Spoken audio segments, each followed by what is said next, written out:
A city with the tumultuous past of Washington, D.C. is bound to have its share of ghost stories, legends, and lore. But most of the scariest ones, some of the most well-known all across the country, are right here just within blocks of the White House.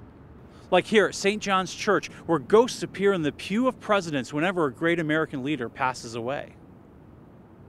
Like here at Dolly Madison House, where the former First Lady is said to come out on the porch and wave to a passerby every now and then.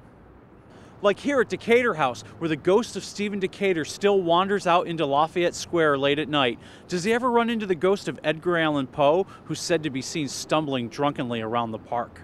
Or maybe you'll catch a glimpse of the widow Decatur waiting by the window for her husband to return, even though he never will. But one of Washington's most ghastly, ghostly tales is one that dates back all the way to President John Adams, a story that is cloaked in mystery. It is the story of the Black Aggie.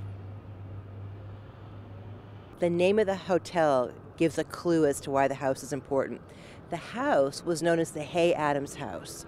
It had been built, it was two adjoining homes that came together on the corner of 16th and H Street, and had been built by two families who were best friends. One was the family of John Hay, who was secretary to Abraham Lincoln, went on to become Secretary of State. The other was a house built by a husband and wife, Henry and Marion Adams. Marion always went by her nickname, which was Clover. And the last name of Adams is significant because Henry Adams was part of the Adamses from Massachusetts. So his great-grandfather was John Adams, the second president of the United States. His grandfather was John Quincy Adams. However, Clover and Henry were not meant to live happily ever after.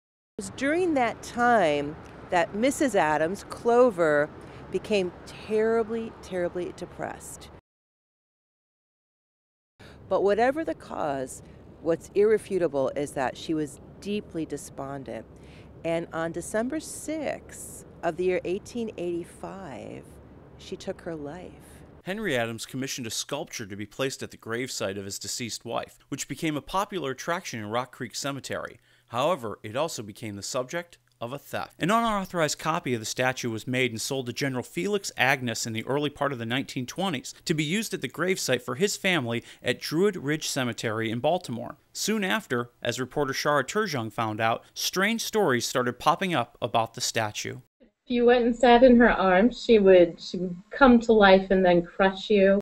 If you were pregnant and walked by, you would miscarry, and if you weren't pregnant, you might become pregnant. So she kind of on both sides of that issue there. Then also that she might follow you home. And I guess the story that I really grew up with was that if you said her name at midnight 3 times in a mirror, she would appear behind you. And of course, you'd meet a horrible death. After years of curiosity seekers and more horrifying stories and pranks, the Agnes family finally got rid of the Black Aggie in 1967. There was so much foot traffic and vandalism and everything else that they finally decided that they wanted to remove it from the cemetery out of respect for their family. The statue was donated to the Smithsonian Institute in 1967, and it disappeared. The Smithsonian said they didn't have her. Some said she was seen at the National Gallery. Others even thought the Black Aggie was destroyed. However, she found a new, secret, secluded home. Finally, they found a nice place to put it away behind the Dolly Madison House in Washington, D.C. Joining her place among the most haunted sites in Washington, D.C., just a few blocks from the White House and in the courtyard of the infamous Dolly Madison House, the Black Aggie can be found by those who dare. But why the Dolly Madison House? They put the copy of the statue that marks the original person's grave.